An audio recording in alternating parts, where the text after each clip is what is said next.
Good afternoon, everyone. Happy Rent Day. My name is 𝐓𝐡𝐞𝐬𝐞, and I'm the licensed broker with Aspire Peak Properties. Over the next year, I will be jumping on video here to go over tips and tricks for landlords, important information for tenants, and let you meet some of our qualified vendors across Calgary and Medicine Hat, which is where we service for property management. So stay tuned, and don't forget to like or follow our Facebook or Instagram page. All right, we'll get started. So today I wanted to talk about some of our rockstar tenants and how we were able to find them.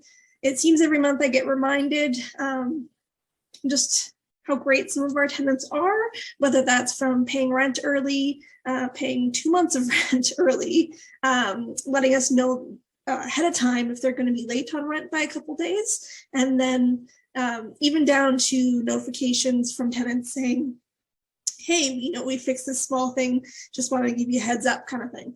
So that is amazing. And I just want to say wow and thank you. So I want to go over how we were able to find those rockstar tenants and what you as a landlord should be looking for when you're doing your tenant application, what documents to collect and so forth, okay? So what do you collect? We've recently done an Instagram reel on this, top 4 documents. I'm going to go a little bit more in depth in this video for you guys so you can understand why we're asking for these 4 documents. So number 1, your pay stub or letter of employment within the last 30 days. The pay stub must be generated either from the company or from the payroll company, either or. It can't be an Excel spreadsheet. It's not something we actually accept. If it is, if the company's a little bit older and doesn't have a payroll system and that's all they can provide, then we usually recommend to our tenants to provide us a letter of employment. Now, that letter of employment must be on company letterhead, dated within the last 30 days, have the name and salary of the tenant on there, and then their supervisor or HR's signature and contact information so we can verify it. All right. When COVID hit, it also became practice to call the company to confirm the tenant was still currently working because there was a lot of layoffs happening at that time. We're not doing it as often anymore, but it was something we did in the past. As a landlord, you need to verify a tenant can actually afford the rent that's posted for the unit. Our rule of thumb is to ensure that rent is between 30 to 40% of their income. Okay, so their income can only be 30 to 40% of what their rent is. Does that make sense? So, let's give an example here. $1,600 a month in rent. We're probably looking for salaries between 60 to 80 to ensure that they can actually afford to keep paying rent, and we're not going to run into any issues with that. Now 60 to 80, I'm meaning 60,000, 80,000. Sorry, I should specify that here. All right. Number 2, so the second document you're collecting on an application is the government photo ID of the tenant. So that are going to be on that lease. So there can be a driver's license, passport, or identity card, as long as it's valid and not expired. Okay, this will help you confirm the identity of the tenant that's actually applying for the property.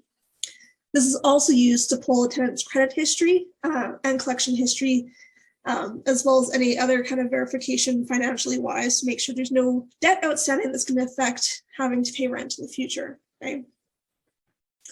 Should you also end up in a situation where a tenant owes rent or damages from an eviction, their photo ID is required for collection agencies to actually collect from the tenant. So that's an extremely important document to make sure you're getting on your applications. Number 3 is pet photo and license. So if you're planning on having your unit pet friendly, collecting a pet photo and their city license will ensure the pet you met at the showing is the pet living in the unit. You don't want to meet their friend's small dog when it turns out their dog's actually a Great Dane. This only happened to me once, but we got it figured out. This will also ensure, should there be issues down the road with that pet, that you know what it looks like for any sort of bylaw violation if renting in a condominium unit, okay? Number 4, void check or direct deposit form from their bank. So setting up a tenant on pre-authorized payment, these items are required. It will help in the long run. Sorry, I'm stumbling over my words here. It will help in the long run as well, should there be any issues with rent owing or damages, okay? These items are used by collection agencies to garnish wages or their bank accounts. So again, make sure you're collecting that information.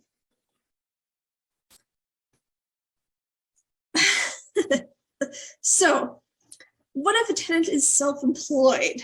What do I collect then? Obviously, number 2, 3, and 4 still apply, but number 1 becomes a little bit different because their income documents can be different than a pay stub or a letter of employment because they're self-employed. Okay, so you need 2 supporting documents for income, or you should be collecting these. One of those documents needs to be a third-party document that's official, so like a bank statement. So for an example, these are some of the items we've collected in the past for self-employed tenants. So recent contract invoice, and then their recent full monthly bank statement showing invoice amount has been deposited. Like it said, it was coming in.